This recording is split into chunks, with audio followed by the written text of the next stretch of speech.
Well, hello everyone. This is your girl Joy. Thank you so much for joining me on today's topic.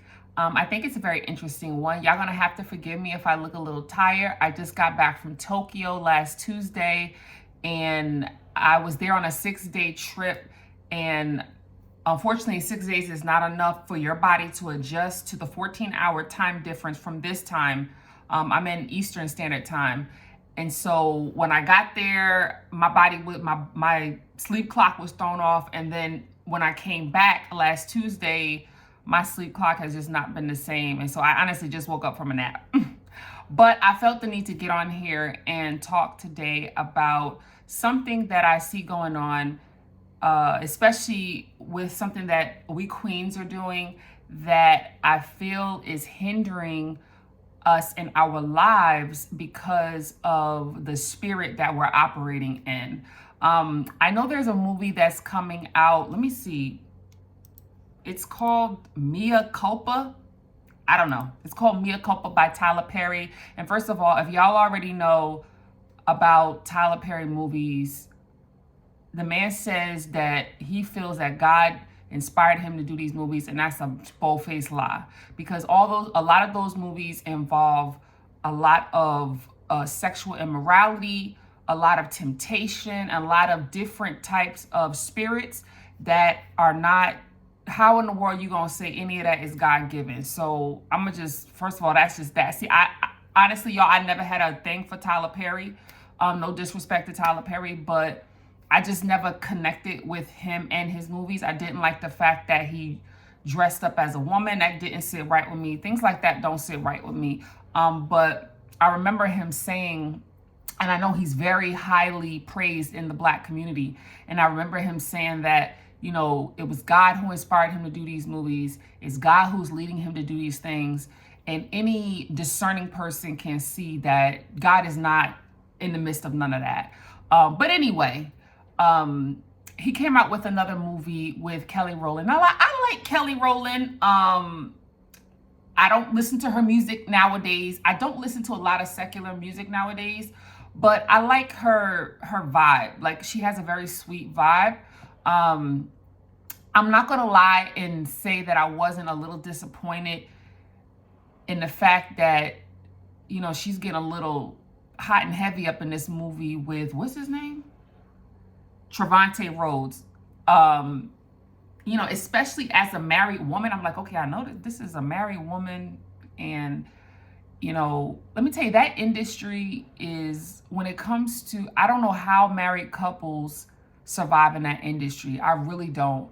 And I think a lot of them come into that industry and they want, you know, to be successful as an actor and an actress, and they want to have like a normal life, like, which is be married and have love and things like that.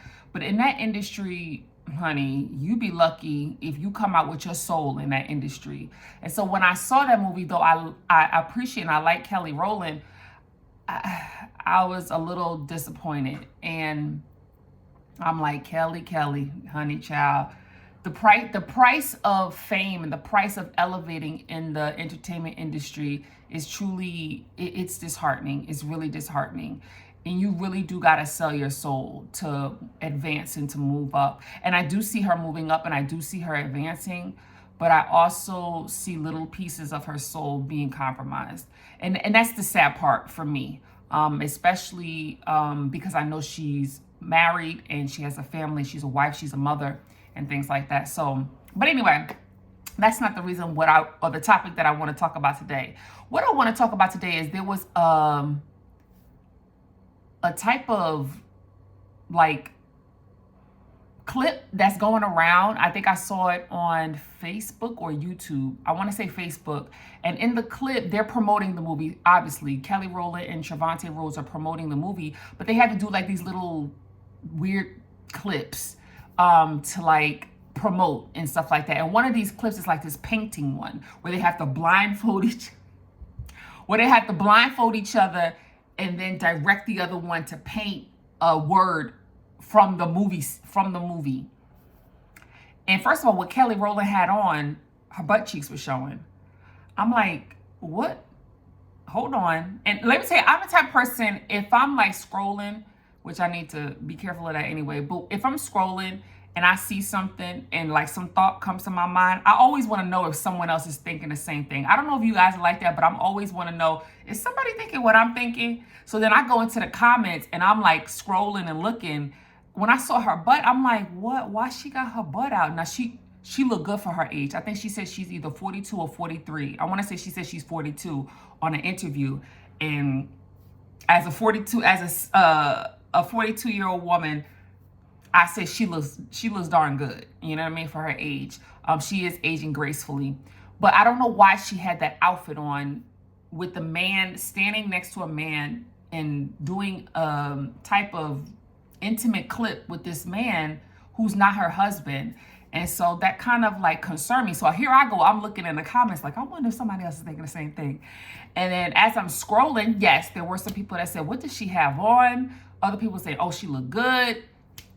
And but the comments from the ladies that I saw that was disturbing me, and what I see just in general with comments from women nowadays, women were, oh, child, he can paint me, and woo, the fire. They put these fire emojis, and child, he can touch my body, and he can do this, and he can do that, and he can do this.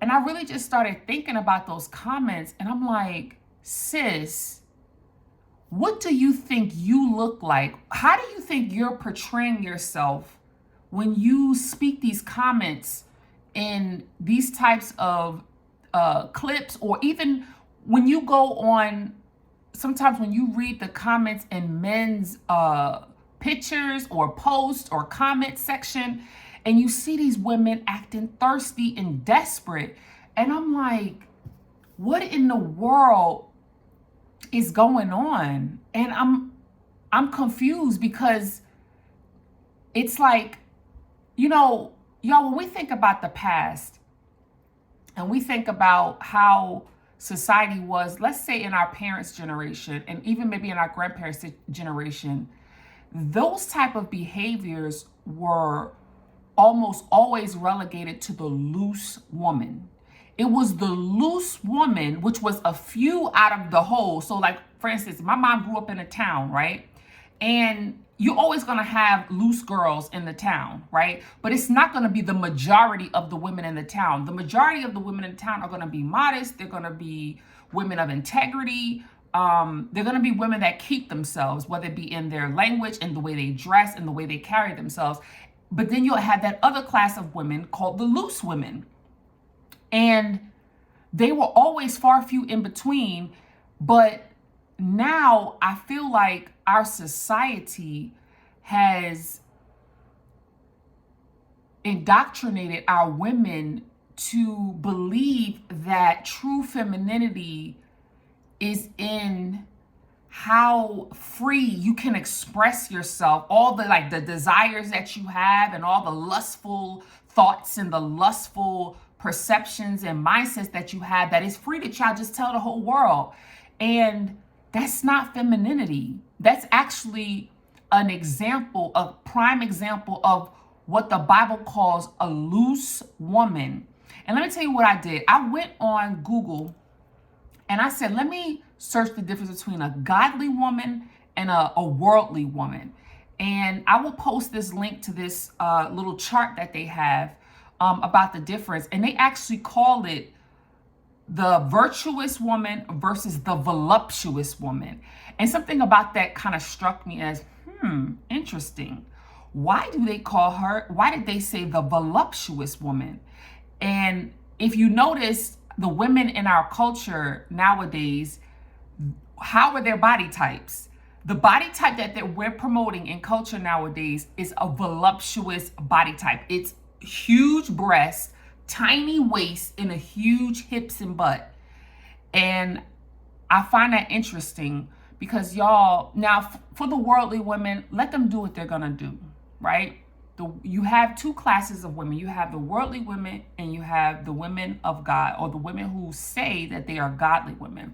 The issue is not with the worldly women, because the worldly women, they go under a different set of rules. They operate under a different set of, let's say, laws. how they dress, modesty, let's say modesty laws, right? But for those of us who call ourselves women of God, we have been duped. We have been duped, we have been bamboozled, and we have been hoodwinked. And we have been indoctrinated by society on what femininity is, what it means to be a woman, what it means to be attractive, especially when it comes to other men. And we have been hoodwinked because what the world has done through the enemy, he has used the media, he has used music, he has used television, he has used all these different things to indoctrinate us to say that a woman is the worldly woman in Proverbs. You can read about her in Proverbs chapter 6, Proverbs chapter 7. She is the worldly woman. She is the one with the loose lips. She is the one that focuses more on her outer beauty. She is the one who is lewd, who is a homebreaker, who is easy to find, who is cheap, who is hold up. She's even religious. Y'all got to put this chart. Y'all got to get up on this chart because this thing says even the voluptuous or worldly woman is religious. So she comes on with the front that she's a woman of God. But when you unpack all of her, when you unpack how she presents herself in her body language, in the way she dresses, in the way she carries herself, in the way she speaks, she is really a lewd woman. She's a loose woman.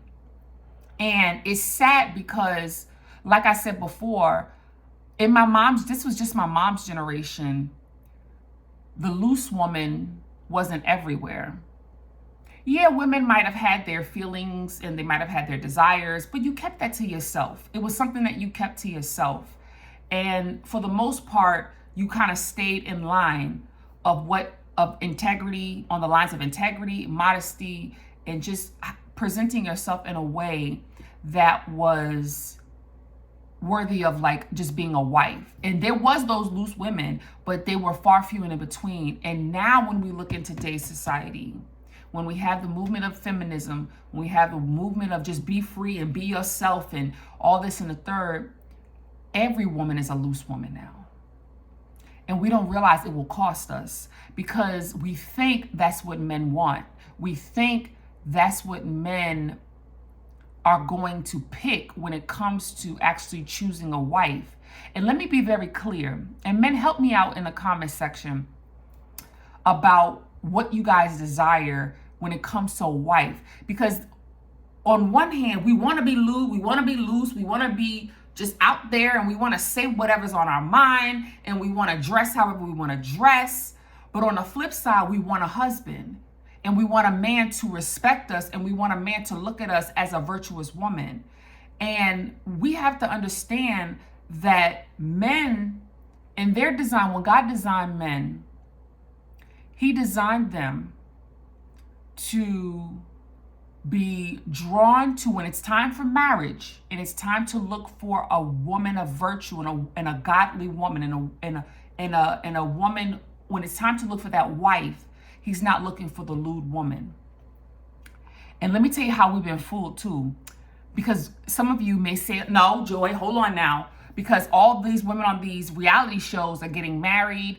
You have this girl Portia, you have Cardi B, you have all these different girls getting married, and they're loose women. They're provocative and telling it how it is, and they're expressing themselves with all this raunchiness, and they're getting married. How do you not know that that's a setup, number one? Because now that I just look, the girl Portia, and I actually don't know her. I know she's a Real Housewife. She's from a Real Housewife show. I really don't watch a lot of these things, but I mention her because she's now in the news, so to speak, for getting a divorce after being married for only 15 months. She did this whole spectacular setup for this wedding, and she was in the People magazine and all, marrying this big time African man. And now apparently something has happened, and now after 15 months of marriage, she's getting a divorce. So that's the end of her story. Let's move on to Cardi B. And I'm not picking on these women per se. I'm saying the type of woman, because these are the type of women that we're idolizing, queens. And it's, hold up, and it's those of us who call ourselves women of God. I'm not talking to the worldly women. The worldly women, again, operate under a different set of principles, standards, and values. I'm talking about those of us who call ourselves women of God, and we're wondering why we're not married. We're wondering why we're still single. We're wondering why no one will marry us. Why we're wondering why the men will sleep with us. Why the men will be in our DMs. Why they'll be flirting with us and charming us, but they won't marry us. Let's go to Cardi B. Guess if you've been living under a rock, clearly you can see she's going through a lot of hell with her husband. He's cheating on her. He won't remain faithful. And so if we're looking up to these women as examples, we've been hoodwinked and we've been bamboozled, ladies. We've been bamboozled. I realize what the enemy is doing. He's trying to reverse the roles. He would love for a woman to come out of her divine design that God created her, to be a woman of loyalty, to be a homemaker, to be a woman of inner beauty, to be a woman who fears God, a woman who dresses modestly and carries herself modestly, and a woman who is basically a woman of integrity. He's trying to bring us out of that role and bring us into, either we're going to be two things. Either we're going to steer more towards being the Delilah, so the one who uses her femininity to seduce men, to lure men, to to be tempting and alluring and things like that. Or we're going to go all the way to the other end and be completely masculine. He's trying to erase and eradicate femininity in women. And that is our God-given design. That is how God designed us. And it's our right, it's our privilege, it's an honor to operate in the feminine, the divine feminine that God gave us. But we have to understand truly what is femininity. Femininity is not showing, doing, and saying everything that you want. And if all those things are in you, queens, then that should cause you to check yourself and check your heart, because you shouldn't be in some man's DMs, under some man's photo, acting desperate and thirsty. What are you saying to him? That's my question. Yeah, you're expressing what's on your mind and heart, and he's fine, and man, what would I give to have him in my bed, and what I would let him do to me, and this and that and the third. But what do you think he looks at you as? You think he gonna look at your comments and say, oh man, that's a queen right there? You think he's gonna look at your comments and say, man, I would marry that? He might say, I'll sleep with that. Help me out, fellas. He might say, I'll sleep with that. He might say, yeah, I'll bang that. I'll bang that. But do you really think he's gonna respect that? How do you think you look to him? You look thirsty. You look desperate. Because this was something, let me tell you, this was something that we didn't do back in the day. We weren't in men's comments. We weren't, basically, I'm going to tell you, it's a modern day catcalling. That's what we're doing. We're modern day catcalling men. Y'all don't see how the roles are reversed? Y'all don't see how men are now acting feminine and women are acting masculine? They catcalling men? That was the loose women, queens. That was the loose women. And so I think the problem is the enemy, is taking us out of our divine roles, our divine makeup, and he's trying to almost switch the two. So he wants men to begin to act more feminine, men to be chased after, men to not take initiative, men to not be the one to lead and to head and to be the provider. And then he wants the women to be the one to take initiative, to chase after the man, to be the one who is now the head of the house and the provider. And look at the confusion and the chaos and the heartache that it's causing. Because now we're the ones who chase the men. I don't know this 21st century man, child. And I love you kings now, but I don't know what's going on, but y'all want to be chased.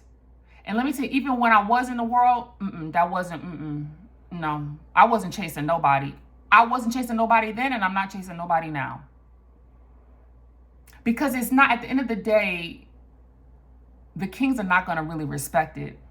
That's not the be. If what you don't work for, you don't appreciate. Period. Period. Point blank. So I'm realizing roles are being reversed, and the enemy is, what he's doing, Queens, is stripping our femininity away from us. And one of those ways is through modesty. And don't think of modesty only as how you dress. Think of modesty as also how you speak, how you carry yourself, the presence and the vibes that you give off. And there was a time where I wasn't acting in my femininity, because there was a time. So in my book, I wrote a book, y'all. I'll go ahead and put the link for it in my description.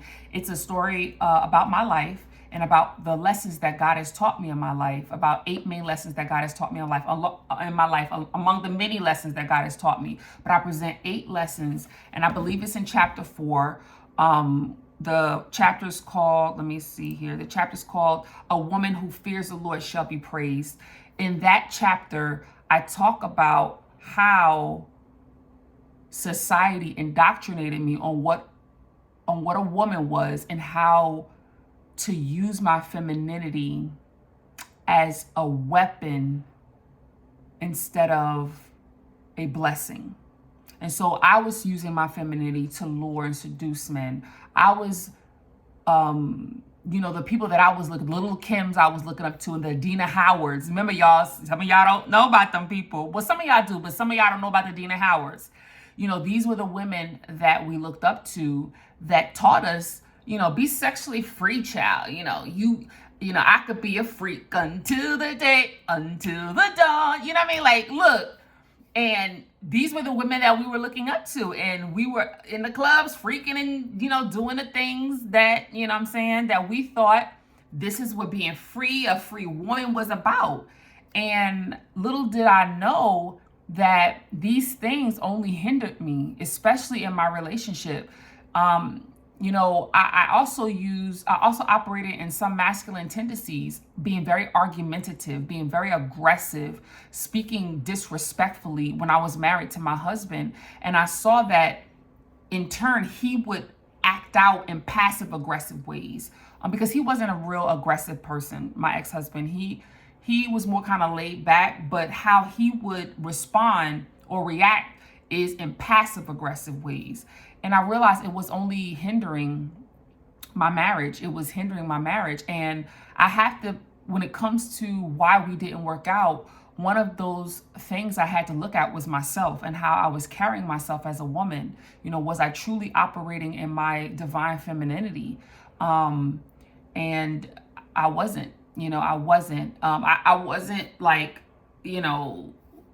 there were some things I didn't do, but how I spoke to my man, how I treated him. I remember one time he told me, he said, "You really, when I speak to you, you just don't make me feel like a man." And that hurt me so bad, because that was never my intention. But I realized I had set that behavior up as a defense mechanism to protect me, when I should have been taking it to God and letting God defend me. And y'all, there's nothing wrong with standing up for yourself. There's nothing wrong with,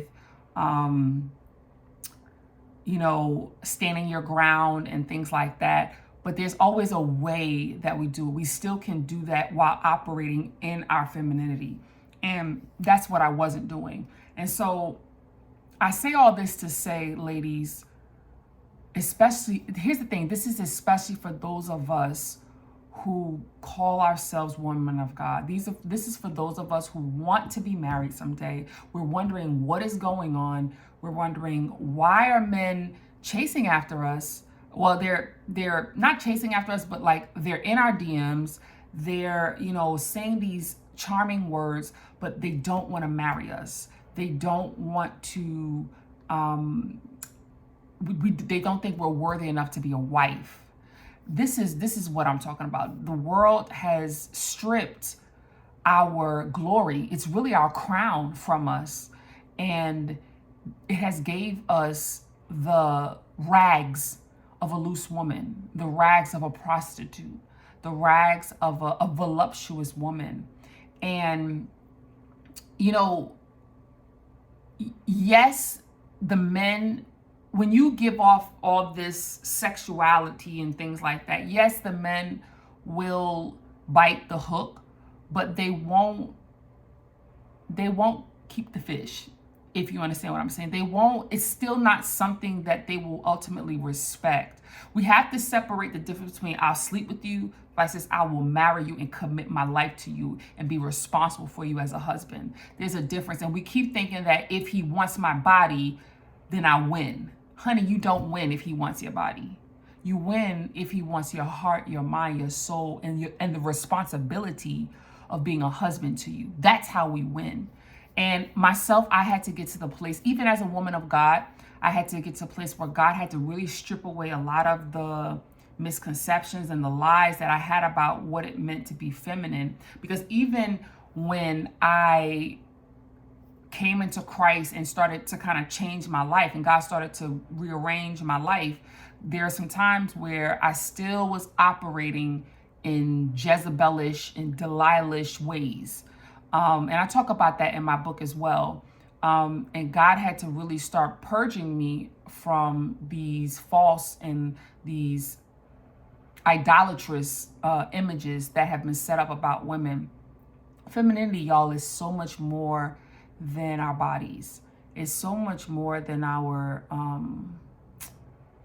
the sexuality that we put on. Because let me tell you, I see a lot of spiritual people who will talk about divine femininity and still prostitute you. They will, when you actually listen. This is how you will know divine femininity and what is not, like what it is and what is just divine prostitution. Okay, a shrine prostitute.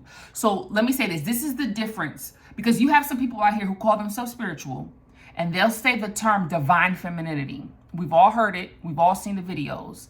But this is how you will know the difference between true divine femininity and just being a temple or a shrine prostitute. Listen to how they talk about it. If they lead a lot with their sexuality, if they talk about a lot of, tap into this sexual energy that you have and use your body to do this and to do that, and they're not talking about purity, and they're not talking about righteousness, and they're not talking about holiness, and they're not talking about modesty and sacredness, then you absolutely know that they're really turning you out to be a shrine prostitute. They're making it look religious. Let's go back to the voluptuous woman, the loose woman, the worldly woman that the Bible talks about in Proverbs. She looks religious. She looks spiritual. But when you dig underneath it, she's a temple shrine prostitute. And y'all, God has called us to so much better than that. Y'all, get back into your word. Read Proverbs chapter, read the book, read the Bible. Get back to what true femininity is. It isn't the outward. It's cultivating holiness, godliness, and integrity and modesty from the inside out. From the inside out. And then you will start to see your life turn around. I know I said a lot. We as women, we need to truly recognize that we've been hoodwinked. We have been lied to on what being a true woman and what femininity truly is. And we have been taught the lie that modesty is something to be disdained, and it's not. Because as my chapter says, it's only a woman who fears the Lord that shall be praised at the end of the day. I would love to know your comments. Please leave them in the comment section below. And forgive me, y'all. There was a video where, for some reason, YouTube is not telling me like you have comments. And so only when I go like later on into a video do I see like, oh my gosh, I had all these comments. So forgive me. I did, for one of the videos, go back and start actually reading the comments.